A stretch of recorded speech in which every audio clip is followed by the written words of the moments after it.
Miss Tony, kung ano lang yung nakikita mo, hanggang doon ka lang. Ayoko magsabi na lahat ng vision ko nangyari. But it was. Nangyari naman talaga eh. Like 10 out of 10, ilan ang nangyari? Wala pa siya matanda na walang nangyari. Kung totoo silang ayoko talaga eh mangyari. 10 Pag nangyari. ano lang, sa pag-crime, marami nakaligtas. But calamities, Nangyari lahat ng nakita nangyari niyo. po talaga. Sa Pilipinas, Sa Pilipinas yung Taal. Tapos yung mga accident. nakikita niyo. Nakita ko lalo sa mga artista. Banggit ko lang sa inyo sa isang vlogger. Talagang kumunik ako doon. Nag-reach out talaga ako sa akin. Kasi may nakita kayo. Sabi ko, maano kasi mawawala ka before your birthday. Baka kung okay lang, mag-diet-diet ka naman. Pwede ba mag-gym ka? Huwag mo na kumain ng ganito. Talaga. Eh, kumain siya ng kumain. Pero may learningan niyo na yung Pinainom vlogger. ko na siya. Na mamamatay siya.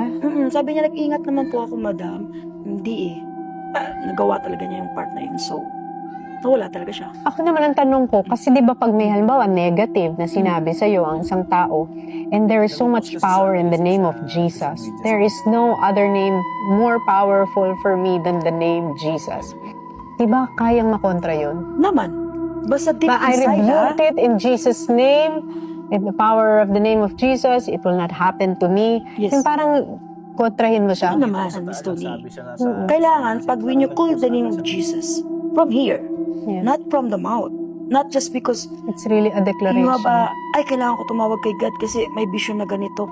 Naalala mo lang siya dahil sa ganun lang. Tapos kailangan mo rin sundin yung part na yun. Kaya nga ginagayad ka, kaya nga lumabas lahat ng negative kasi ayaw niya mapunta ka dun eh. Kaya nga sinasabi, hindi man siya personal nagsabi, may ibang nag-reach out. Grabe, no? Sobrang, it takes a special person to handle that kind of gift. Minsan ba nakakapagod yung ganyang gift? Yung Nakakapagod. parang ayoko na. Gusto ko na lang mabuhay ng normal. Gusto ko talaga yan. Many times na ako nag-try niyan. Tapos one time lang pag may client pupunta, pagpagod na ako makinig or gusto ko na mag-quit. Pero wala eh, hinahatak niya ako pabalik eh.